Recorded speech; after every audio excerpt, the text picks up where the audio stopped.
So hi, my name is Jonah Meyerberg. I'm a CTO and one of the co-founders of Desktop Metal, and we're here at Solidworks World, where the SolidWorks community has the chance this year every year to come together and show the next generation of software and hardware in CAD and in 3D printing. And so Desktop Metal, we design metal 3D printers for the office environment and for the mass production environment. And we have a single goal in mind from the company, and that is to enable metal 3D printing at the level of the engineer and the manufacturer. So bring metal 3D printing into the office where the engineer works, where they can prototype and iterate faster, and then take those same designs with the same material and put it into the factory and mass produce. And so we're really excited to be here at SolidWorks World to preview a new technology that we've been working on in our labs.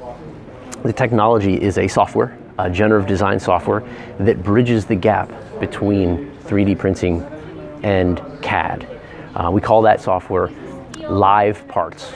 And what it really does is it allows the user to quickly generate complex geometry that is both functional and printable.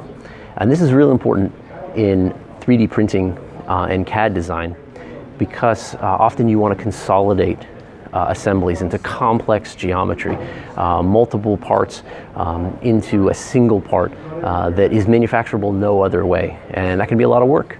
And so we feel responsible to help the user, help the engineer design their complex geometry from the ground up to approach the entire life cycle of the product and the parts, starting with the design, taking it all the way through prototyping and then mass production in additive manufacturing.